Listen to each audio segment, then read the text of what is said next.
It's time for some 35 Whelen. What do you think? No? Yeah? Yeah. Alright, we'll do some 35 Whelen stuff.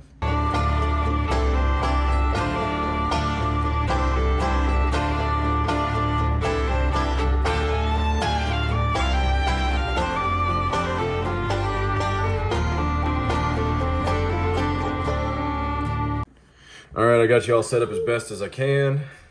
We're gonna take our putty and we're really gonna slap it on in that barrel lug as best as we can.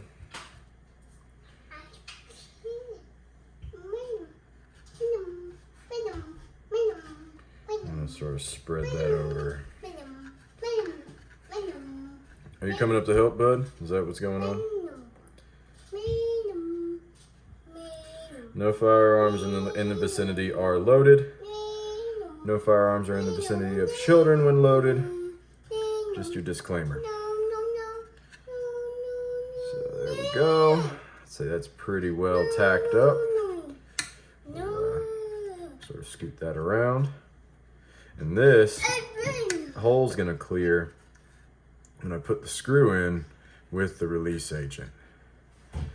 I'm just gonna take a glob right here, plop it in there. That release agent is Kiwi Shoe Polish Natural. I'll pull it up in just a second.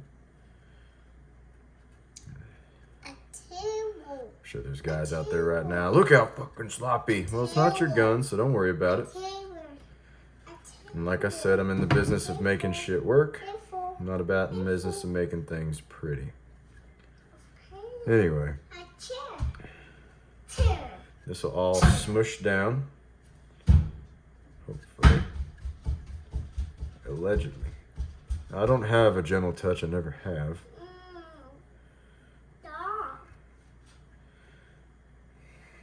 Just pray you never got me for IVs when I was on the ambulance, because I would just... Ready? 1, 2, 5. What? All right, we're gonna set her down in there. The shoe polish. 6. This is not the first new use for shoe polish I have used in my life. I'm not old enough to have been in the military during the black boot times. I'm gonna use this just to really tack her in there. Get all that out. Theo. Looks like we're looking good.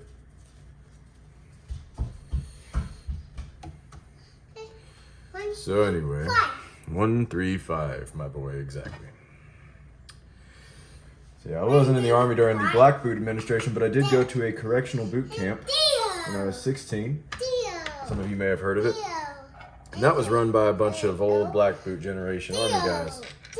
So I learned all about how to polish shoes to a mere shine with Kiwi. Not with this stuff, using the black stuff. I mean black stuff, black boots. All right, pop that bad boy up.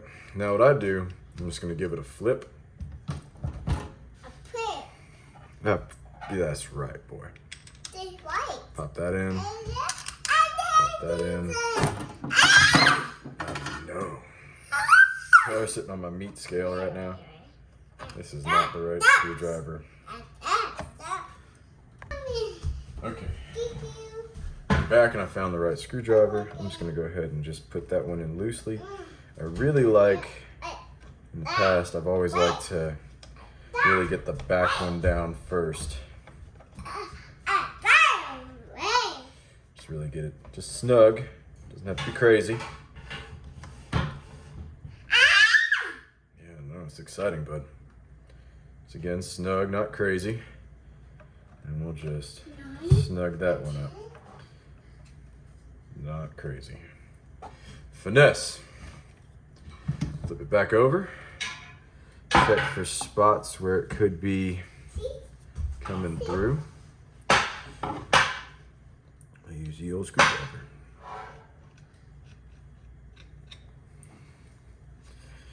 I get the Make it fixed, make it work, don't make it pretty from my dad. I hope y'all didn't mind my little monologue while I worked. It's better than just doing it in silence. And I don't have any music to edit over. So I'm just gonna take some electrical tape, just an extra precaution. The screws should be holding it down pretty good, but I'm using this stretchy electrical tape to sort of help press it down.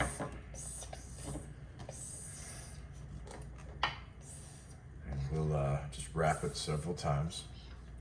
Kind of like how it looks, even though it's not functional. A little striping kind of gives me Rhodesian vibes. I'm gonna wrap one side of the trigger guard under the bolt. Come on. Wrap this side.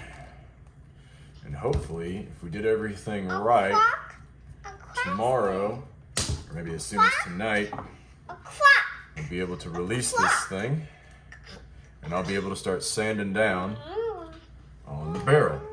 As it stands, this thing is not free floated at all. It's pinched on the barrel real bad.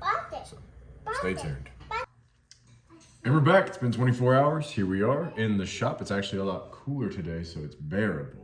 I got my favorite helper with me over there looking at the motorcycles. We'll get to those in a little bit. Those are motorcycles. So, all right, trigger guard, all this. This is the 670 and 35 Whelen. Trigger guard and screws broke free just fine. So we're gonna grab the forend here. We're gonna grab the end of the barrel. We're just gonna lift. There we go. Came right away. Set the action aside. Well, remember what I said about I don't care about pretty, I just care about it working?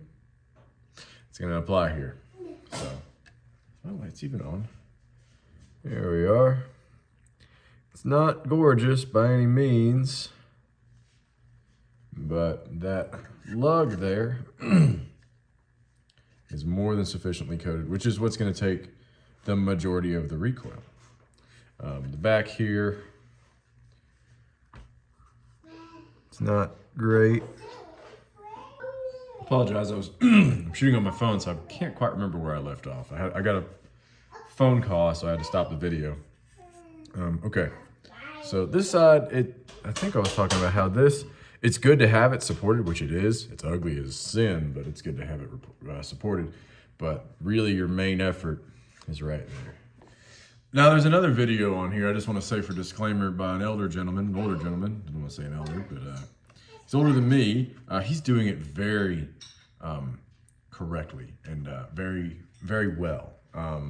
So he uses a perfectly straight dowel rod. I don't have one of those. So we're gonna use a screwdriver.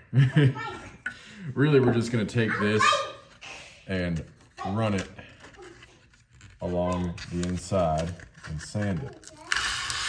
Now, this is 60 grit I'm starting with. I'm gonna move my tumbler. Got my Dremel and Dremel this stuff down, so. All right, the first bit of roughing has been done with 60 grit. I like to run down 60 grit, and I Dremeled out the space I was hanging up on. Just gonna go ahead and set that in. See how it's got resistance at the barrel lug? I'm not an expert in bedding stocks. I actually hate it, usually farm this stuff out. But I wanted to do this rifle from start to finish except for the barreling. But every time I've done it, it's a little hard to set in, which is good. It means it's held in there good and snug. We're gonna just take one of these, which I have several laying around. We're gonna check. Hey! Looks pretty good to me. So what I'm gonna do now is I'm gonna take some of this 220 and I'm gonna finish it off. Then I'm gonna tighten everything up, double check everything, and then make sure that it doesn't pinch anywhere, and go from there. And the way I'm not using a dowel because this thing also it barrels down a little bit more than certain ones. And when I worked in a body shop, this old man always showed me how to sand cars. And he would rarely use a block because he said he would always be able to feel the lines of the car better, and be able to do a better job if he just used his hands. So that's how I learned how to sand cars. And if we can just take a quick look in there, that's how we're looking so far. Just look for your spots where maybe you were too hard on one spot, so you just gotta match it on the other. I realize there's a lot of YouTube videos that somebody can go watch, but probably doesn't have a 2-year-old talking in the background, but you chose mine and I appreciate that. We're kind of trying to figure out the schedule here. My wife works full time. I'm medically retired from the Marine Corps, so I don't work very much. I'm really working on trying to build something for vets. All right. And once I get a good test fit, I'm going to take some sealant and seal inside here. I don't think that's necessary, but I like to do it. Just for me, it seems bad, like especially because I'm going to be taking this thing in the backcountry a lot. I want to be able to seal the inside so we don't get a lot of swell, lose accuracy in the field. Gotta take some Goo Gone onto that tape. But yeah, now we're nice and smooth on the inside. I like it. Run your finger, no splinters. If you're getting splinters, you got a problem. So just set that action back in. And again, there are better videos on this. I'm just showing you a way that I kind of deduced that we could do this through watching other people and going on the internet. So you could spend, $100 some odd bedding your stock, or you can go to Ace Hardware like I did and spend $15. Some sandpaper and some JB Weld, and it works. And we're gonna do some field tests and make sure it works.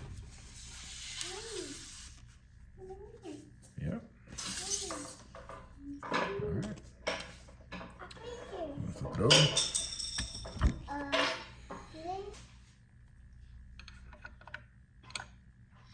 So make sure you weren't drinking nothing. Long screw in the back.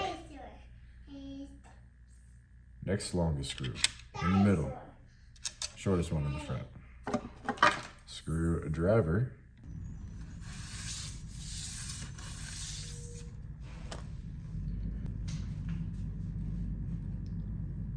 Build an obstacle course for me. A car. Oh, there it is. The 35 Whelen, all free floated.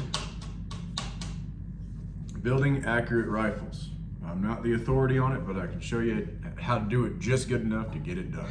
So don't tear me apart too bad in the comments. Like, oh, you didn't do this or that. Like, man, we're gonna get out there and proof's gonna be in the pudding, as they say. We're gonna see if this thing will hold a group past 3 shots. We're done. The 35 Whelen is free floated and ready to rock and roll. We're gonna do a little sanding on the 3040 Craig. Now, I'm sure that there are experts out there that know why, but I'm gonna explain it for those that had questions like I did when I first got into trying to figure out how to gunsmith. I'm sure I'm gonna look back at this because I'm in SDI right now. I'm sure I'm gonna look back at these videos and in a couple of months when I finish that course and be like, God, what were you thinking? That was dumb. And you can always buy more stocks. There's no shortage of these. And this is 760 stock, so eventually I was thinking well, if this goes wrong, I'll just buy the 70 stock, and because that will fit right in, and I'll have a Winchester 70. It'll be a lot prettier.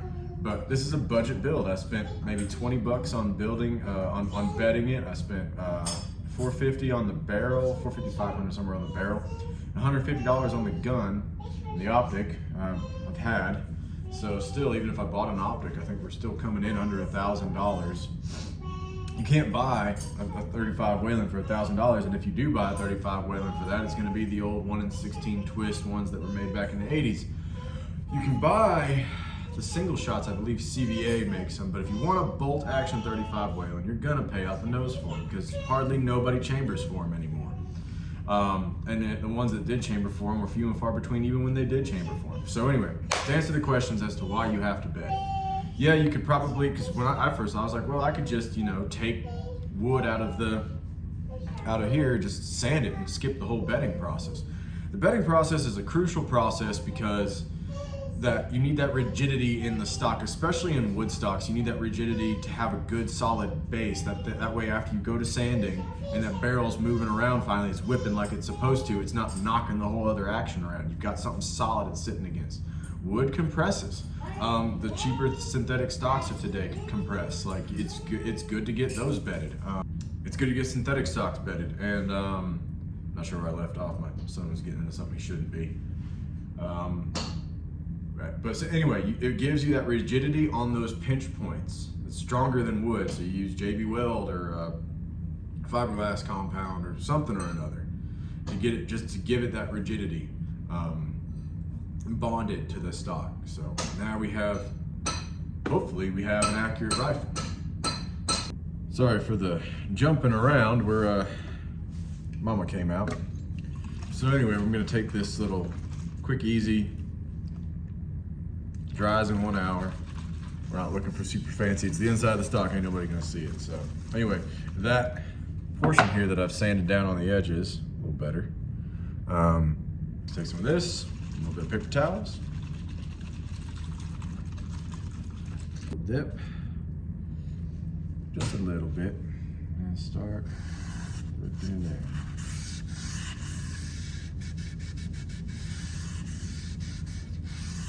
Don't take much, Dylan. No, it don't take much now. So really, that's my main concern right there. All the spots where we've sanded and gouged. Now this stain is dark walnut, and now we have sealed it. Same color. Looks factory. So I'm gonna let that set up and dry. I'll wipe the action off, and I'm going shooting tomorrow. So look out tomorrow for a video, 35 Whelen and 30-40 Craig accuracy test. So that's what we'll be doing tomorrow. Hopefully, I think me and my buddy Brock are gonna go down and canvas one of my hunting areas. And then I'm gonna have him out there help filming me, and we'll go out to my range that you all have been to before. And we'll zero this thing in at 25, and then I'm gonna set the 30-40 Crag in there because I have something very special planned for it. But I'm gonna set it in the lead sled, and we're gonna compare accuracy. But this thing's gonna get zeroed in. We're gonna look at groups at 100, 200, and 300. So. Anyway, I hope y'all enjoyed watching as much as I enjoyed making. If y'all made it this far, I appreciate it. There are other videos out there that explain this a whole lot better than me. This is just a down and dirty, cheap, quick way how to do this. I'm no expert. Anyway, I hope y'all get a chance to be around the ones that you love. Hug your mamas. Do all those good things I know you're capable of, and watch for buyers. Take care.